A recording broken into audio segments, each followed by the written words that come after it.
Good afternoon YouTube, and welcome to another video with the BMW E92 M3. My name's James Stone, and today we'll be talking 1 year later after purchasing and modifying the E92 M3 competition pack.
So I bought the car November 2018, and it was meant to be sort of something I could use daily whilst the E46 M3 hibernated over the winter, because as those who own them or know of them, they do suffer with rust. And obviously with the E92 being a more modern car, it made sense to have something that was quick, fun. I don't do a lot of miles, so I thought, do you know what? I'll give it a whirl. Let's take this V8 chance and see what it's like. Will it be financially crippling? Will it be one of the best cars I've ever known? So today, like I say, we will talk about that, and obviously the things I've learned whilst owning the car.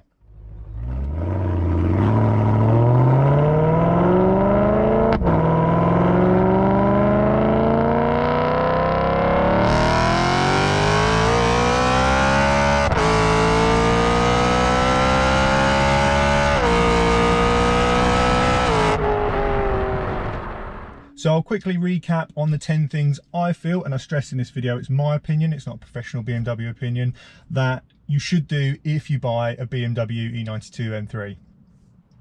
First up, the elephant in the room, bottom end shells. Now, you'll hear a lot of people say, yep, it's the most important thing you do is either at least change them for the BMW revised ones or uprate them. Whatever you do, don't leave the ones in there from factory. And then there's those that own an E92 M3, haven't had them done, there's previous owners before them, and they just can't justify the money. And for me, you'd be mad not to get them done. So I'll explain why briefly. I did cover a video on this, and at the end I'll put a link into all the other videos. Is it runs a 1060 weight oil, it revs very high. When they were brand new in warranty, do you think people cared about warming them up or looking after it? Just get in, drive it, show everyone how it sounds. And because you had it under warranty and they were on business lease or PCP lease, nobody cared, they just ragged them. So if you are going to buy one, try and get one that's obviously had the shells done. If it hasn't, budget for it. It's going to be about £1,500. But I think for me, if I was to start from the beginning again, like I did, it would be the first thing I do.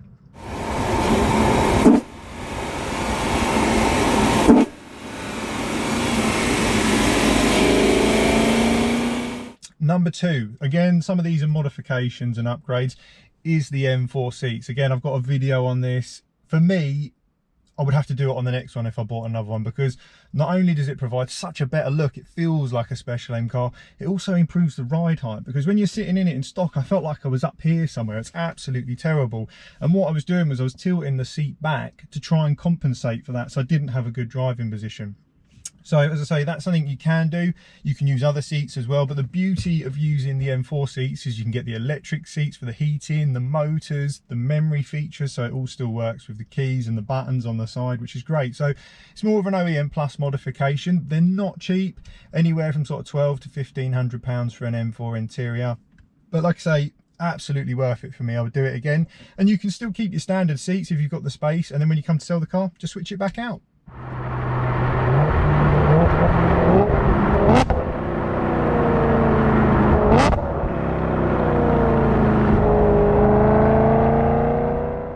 Number Number 3, the GTS gearbox software, and obviously this isn't for the manual guys, this is for those with the DCT shifting. And not only does it improve everything in terms of drivability, the rev matching's much better, the flat out shifts are better, but more importantly, if you've ever found that from going from sort of neutral to reverse takes forever in these, once you get that GTS software done, completely gets rid of it. It's actually really quick to move in and out of parking spaces.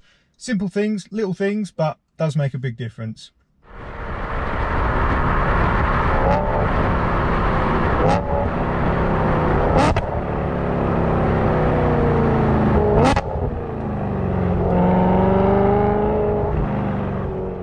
Number 4, tyres for the E92 M3. Now obviously because you've got a rear wheel drive car, high power, it does struggle with traction, especially in the wet. Now in the dry it's not too bad, obviously you've got big wide tyres on there, 265 profile, but in the wet I was finding with the Pilot Exalto things I had on there when I bought it, which apparently was the BMW spec, even in 4th gear you would still get to the point in the wet where it'd be twitching and you think, nah, I'll just take it easy till it dries up. So it very much became like a summer car.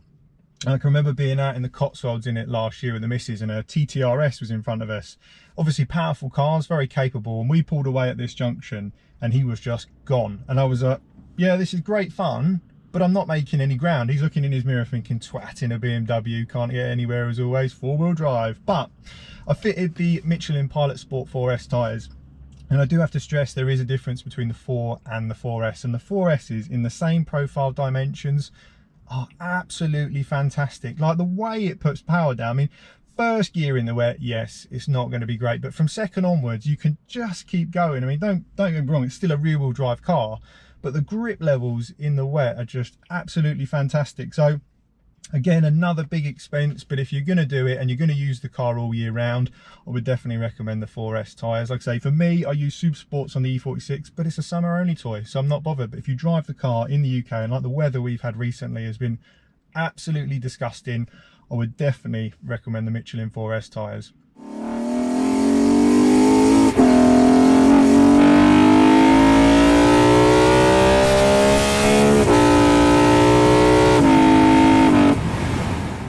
Number 5, brakes. So the E9 series, like the E46, and I suppose probably the F80 as well, all suffer with poor brakes. It's probably the worst part of the car for it being a performance vehicle. You can fade them on the road.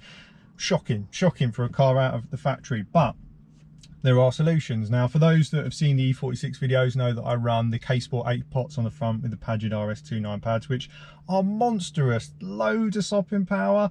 They make loads of dust, they squeal a bit when they're cold, so not really what I wanted in the E92 as a daily car. I just wanted something that would work OEM. Obviously you've got companies like AP Racing, Alcon, they all do big brake kits for these and all fantastic for performance driving. The problem is with a lot of these kits, and like I say, I can't speak for all of them, is they don't run dust seals. And the problem with not having a dust seal is all the crud from our roads just ends up sticking the pistons. And that is not what you want, as I say, to be out there rebuilding your brakes every couple of months. A daily car is get in, enjoy it, and just use it. So I've been put off by changing the calipers. Now, one nice thing with the E9 series cars is they run an alley caliper, whereas most cars is cast iron, really heavy. So they're a little bit better at getting rid of the heat, but they're still a single piston design on OEM floating discs. Now, for me, again, it's not something I'm pumping for promotion or anything like that, but I've been running the Performance Friction Z-rated pads, and they're really good. Like no squealing, no real dust. It's like an OEM plus, I would call it. And I've had these in there now probably about 1,500 miles. Never had an issue on the road. I haven't tracked the car, but from what I've read from other owners, they do work as an entry-level trad pad. But if you're going to be using the car as a daily and you just want a bit more than stock, better bite, better feel, I'd certainly recommend the Performance Friction Z-rated compound pads. And I think it was under 200 quid for all 4, which it's pretty cheap. It's well priced for what they cost, so I've been really happy with them. And obviously through the summer we're doing more spirited driving, so I'll keep you guys posted on how I get on. Number 6 comes in with the recent work we had done at Aaron Reed Performance, which is the pre-cat delete and the remap. Now, I wanted this done for a long time. I wanted a little bit more noise out of it, and again, I've got a video on the channel where we went up there and I've got the whole experience, what the car sounds like, so it's worth watching if you are interested in doing it. And what I will say is, every time I got in the E92, as much fun as it is to scream it out past 6,000 RPM, on the daily driving it was getting a bit tedious. You'd be like, come on, come on. And most like mid-range stuff could pull away from you if you weren't careful. You get something like a Golf R, and you'd really be after on the boil to keep with it, whereas they just put their foot down, DSG, it's gone. So I wanted a bit more torque out of it, and obviously this modification didn't turn it into a torque monster. I wasn't lighting the wheels up in 6th gear or anything like that, but it made it so much more usable that even when you're cruising around town, if you put your foot down at 3k, you actually get a little bit of go from it, which is nice. Whereas before, always felt that you were really working it to make progress. The car felt too heavy for the torque it had. So if you haven't done it, you want a bit more noise, you want a bit more power, it's certainly something I'd recommend. And this will then move me on to my next point.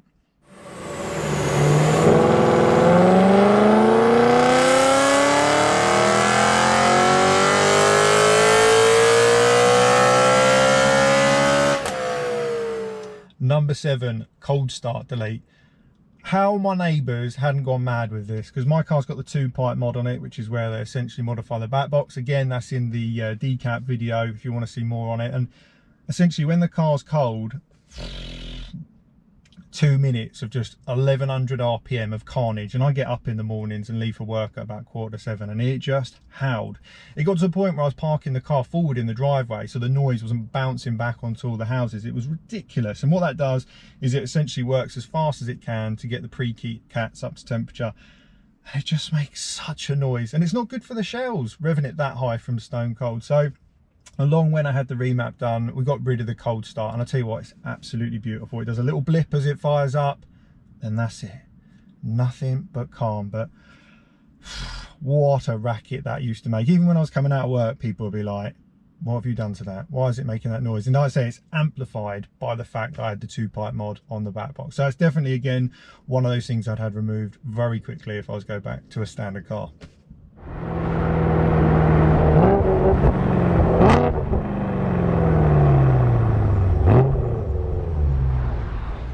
Number 8, DCT paddles. Now, in my E46, I had the larger paddles. You got in this, it had the tiny little ones. It didn't feel special. A lot like the seats, there's certain things that you get into the car and you just look at it and be like, they just don't feel particularly flattering to use. And I'd always wanted to go uprated. I didn't want to go with carbon, so I had a batch produced for me, which I was selling. We've discontinued those now. The time and effort posting stuff off is just far more important things to be doing with my time. So I did do a batch of them, and like I say, they are really good, really good. I'm not disappointed with them. It looks better, it feels better. You've got more where your hands are to be around it to grab them. It's something that, like I say, should have come from factory for me. Again, such little details would have made such a big difference. But again, it allows people like me who love to modify stuff to upgrade.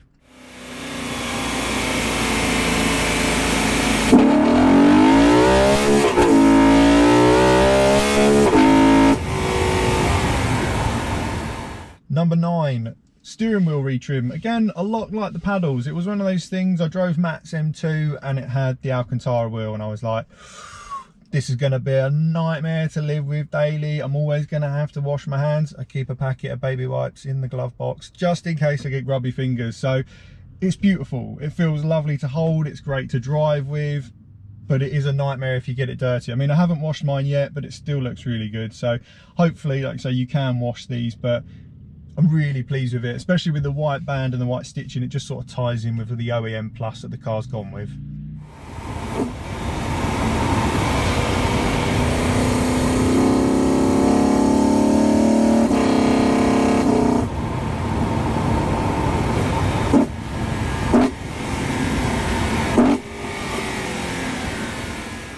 Number 10, the eye-back springs. Now this is something I've been on the fence about doing for ages. The competition pack is 10mm lower than the standard car, and it did look good, but there was always times I walked up to it and thought, just a little bit more on the front. And I'd read, obviously, the H&Rs seem to give the best drop.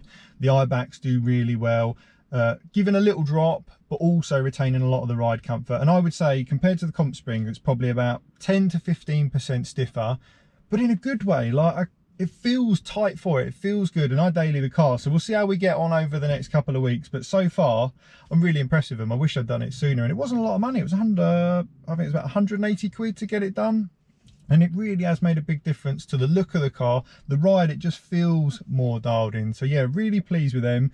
Fitting, again, it's something I've done a guide on, so I'll be uploading that soon. Not a terrible job. Ideally, if you've got a ramp and 2 people, you probably won't be swearing all afternoon, but on older cars, stuff seizes, just how it is. But really impressed with them for the money. And like I say, It doesn't seem to have sacrificed any of the electronic damping control, which if you went with coilovers, obviously you have to pay a lot of money to get that. It really starts getting expensive if you do want to go down that route of upgrading the suspension properly.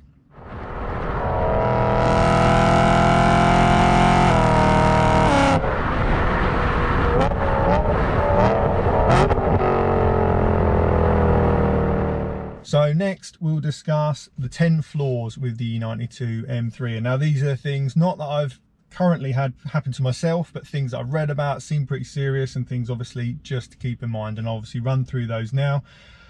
It's not like something that I say it only affects the E92 M3. There are always going to be cars that have got flaws and problems with them, so don't be completely put off. But like I say, I'll run through the things I've learned, the things I've tried to prepare for, and fingers crossed nothing goes wrong in future ownership for me. Number 1, bottom end shells, bearing failure. I've discussed that on the 10 must to do, so I won't go into it again, but it's probably the biggest thing that's going to ruin your day if something goes wrong. So find a car that's had it done, or get it done yourself when you buy it.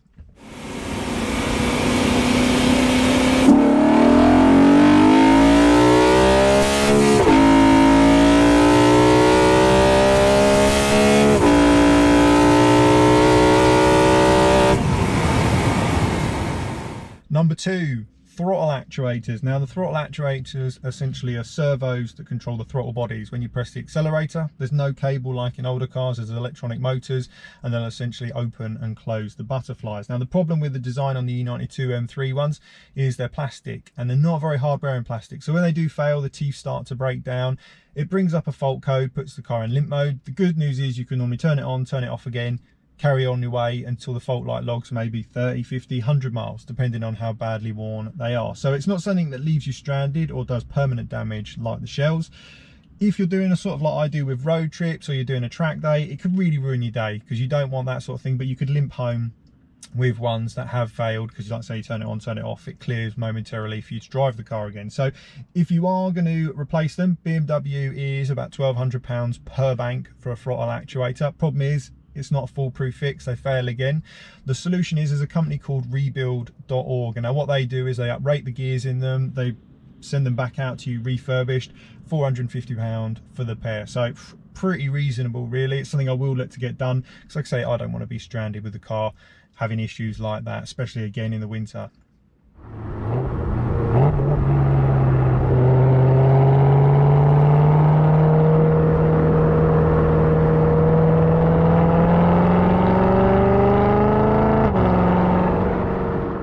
Number 3, thermostat. Not something you would typically expect on like a modern car to fail at this age, 2011. Obviously it is getting a little bit older now, 9 years. But essentially what happens is the thermostat sticks open, and it doesn't let the water get above sort of 60, 65 degrees, where it should be around 80. So it's well below where it needs to be. Now I actually got plagued with this one myself. So I went out with the missus, like it must have been around October, November time. Was in the car for about 20 minutes, and I was thinking, oh, I'm still not warmed up. And I joined this country road, and I thought I'd just take it easy, work it up. And eventually it got up to temperature, fine. As the winter swept in, I kept thinking, this is taking ages to get up to temperature, and I could have the car up to temperature in town, join the motorway, and the oil would start coming back down. I thought, well, it is 2 or 3 degrees, so it's cold time of year, there's a lot of oil in that engine, there's a lot of coolers on there, could be just because of the weather. So I posted it up on the Facebook group with a video, and everyone was saying thermostat fails. Now the good news is the part's only about £20, cheap as chips. There's no uprated version, and the fitting's a bit of a pig. Inlet manifolds all got to come off the plenum side of things, and then it's just in between the banks. You undo it, drop the coolant, and it's done. So it's not an expensive part, couple of hours to do, and it makes a massive difference. So if you're in the car and your oil temperature under driving is not up to about 85 degrees within 10 minutes, your thermostat is probably on the way out. Number 4, blocked drains in the scuttles. Now, it's not a big thing. It's a 2-minute fix to resolve. And the reason this has come about, and it's not something I've experienced, thankfully, is the DME, which is the ECU in the box on the left.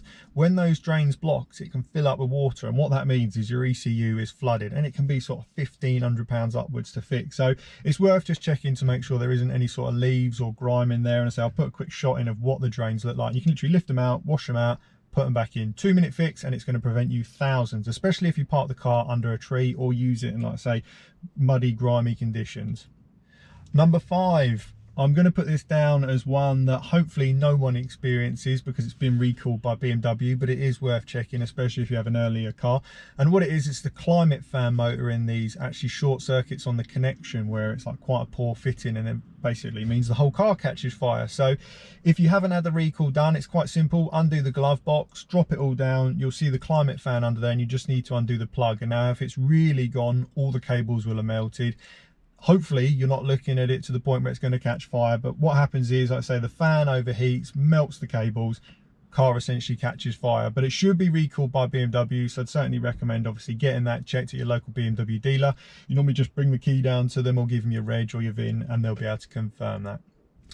Number 6, injector failure. Now this isn't common for the E92s, it's more known on the V10 M5s, and what essentially happens is the injectors stick open, flood a bore, make an absolute mess of everything, and it's an engine rebuild. Now I've only heard of 3 cases of this happening, so at the moment it's still very early. They do run a different injector to the V10 M5, so it's not something that's a known issue, but there have now been, I've seen 3 cases on the owners clubs where they've just stuck open and essentially just made an absolute mess of the engine. It can cause hydrolocking, because obviously you can't compress it all if it's in that cylinder, and the others will still be running flat out. And what happens is right at the top of the road range, generally they just stick flat out open, and unfortunately if that happens, it's going to go bang. So it's going to be expensive to fix. There's nothing really to say how it's coming along or if yours is close to going, but obviously always use premium fuel to your best as you can to try and look after the original injectors.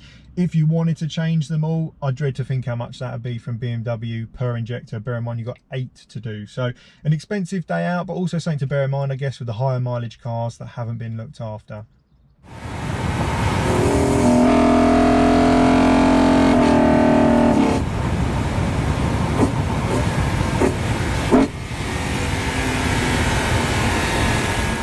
Number 7, ignition coils. Again, like the injectors, you've got 8 of them. They're quite easy to diagnose. Generally, if you put the car in 3rd, 4th gear, about 2000 RPM, put your foot down. If you get a stutter, there's a good chance the ignition coils are on the way out. Also, if you've got a diagnostic reader, that should be able to tell you. So unlike the injectors, they are easy to trace if they start going wrong.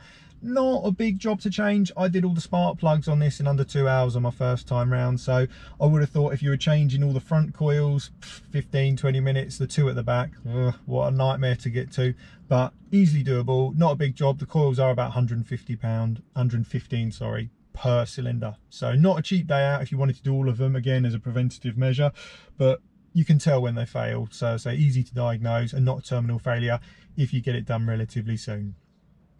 Number 8, another one for us DCT boys. So you manual boys will be all right with this one. It's just the DCT guys. And essentially the DCT boxes, from what I've read, do not fail unless you obviously run it out of oil or abuse it in some way, which obviously the computer does its best to protect it. I'm going to be very surprised to hear of DCT failure.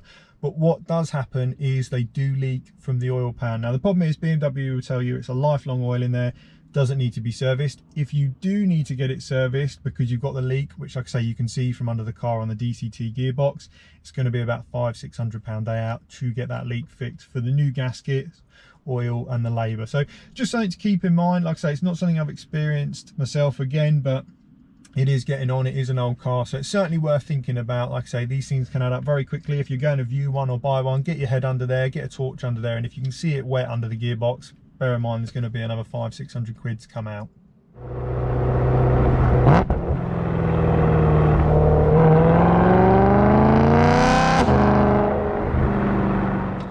Number 9, diffs. Now the diff on the E92 M3 for a factory package is pretty good, but it does have some issues. Now they do leak from the seal, so again, if it's one of those things you're going to buy one, get a torch under the rear of the car, and if you can see it weeping or sweating from anywhere, prepare again for a few £100 from BMW. Not a cheap day out, but like I say, not a terminal thing, but eventually, like I say, you don't want to run it out of oil. Whilst on the subject of diff issues even, is the diff bolts that hold the diff in place to the carrier. Now for cars that have been abused or had a hard life, you can actually shear this, and I've heard of it more than once. And like I say, what happens is repeat launch attempts or, you know, drag racing, anything like that, it snaps the diff away from the carrier and it can damage the subframe. So like I say, try and avoid one that's obviously spent its life at a drag strip, but unfortunately you never really know, especially with a used car, how it's been looked after. Number 10, finally, and probably more for you guys that track these, and again, it's something I've heard from so many owners, so it's something I'd bear in mind if I was going to track it, is the power steering reservoir.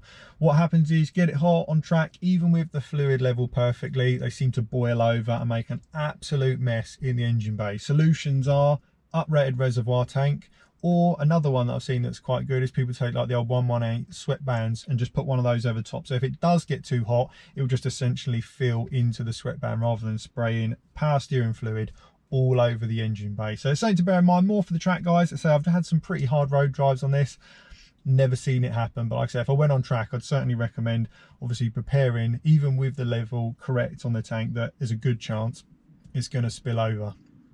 So over a year later, and like I say, we've gone through all the things that I would do again if I bought another one, the known problems with the E92, and I didn't want to turn this video into just waffling, but I hoped it would be helpful for others that are in the same boat or looking to buy an E92.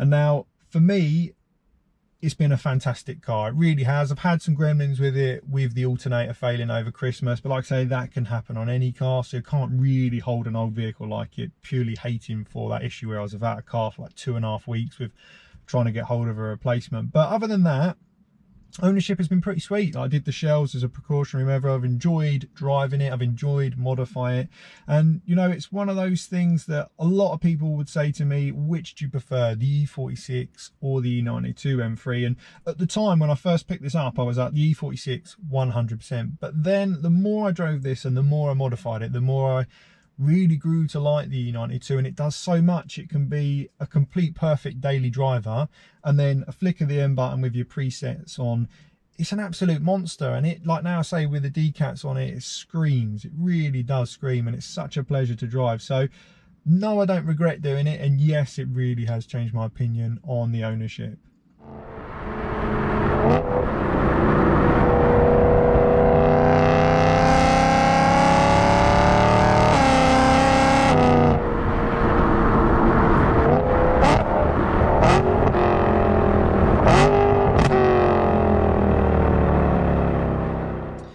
So to really summarise the video, it's been a fantastic car to me so far. I did plan to sell it and get an F80 M3 once they'd started coming down in value, but the more I drive this, the more I bond with it, the more I think, do you know what? We'll give it another year, see how we get on. And it does put a smile on my face a lot of time when I drive it, and it sounds so good with that pre-cat and 2-pipe back mods. I mean, probably not to anyone else on the outside, it might be a little bit ASBO loud, but it just, when you're blipping down through the box as well, it just sounds brilliant.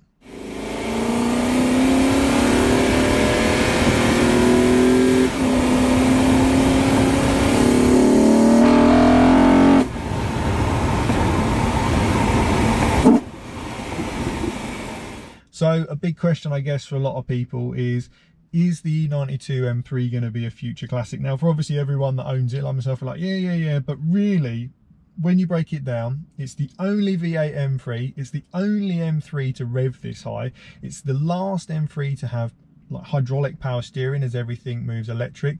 The way things are going with the gearbox is, it's going to be one of the last ones with DCT. Obviously the F80 series has got a DCT too, but as a naturally aspirated DCT package that you can still use daily, I think these cars in time will become very collectible. Obviously there's a lot of them out there, so things like mine, thankfully, of it being competition packed, make it a little bit more sought after. Obviously you've got the limited editions as well, and yeah, I think for anyone who's buying one and planning to keep it for a long time, you can enjoy it. And I'd say obviously if you don't have any of the big mechanical failures, which can happen to any of the M range, to be honest with you, even the newer ones, we've all heard of the crank hub failures on the F80s, the charge coolers, the turbos, they're just as likely to have big repair bills outside of warranty. And I think 5-10 years time, providing we can still buy petrol, these will be one that people look back and go, yeah, V8 M3, it was the one to have. And I still love the E46 in the S54 powered car. I mean, I think that thing is incredible, and it's timeless shape, but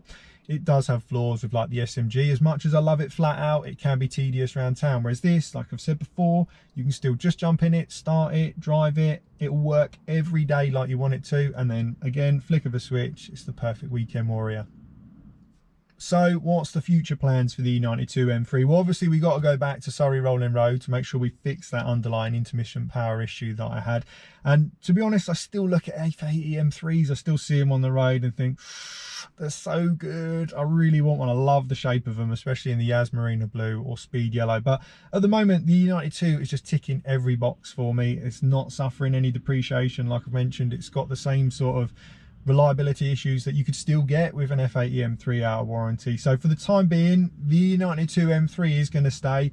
We've got some exciting stuff coming up. My good friend Lee's about to supercharge his, so it's going to be 600 plus horsepower. So we'll see what a stock versus supercharger car's like. Obviously it's not really going to be a genius video to show that his is going to be considerably faster, but should we see how much faster 10,000 pounds makes on one of these. So stay tuned to the channel, guys. Obviously if you like the video, give us a like and a subscribe.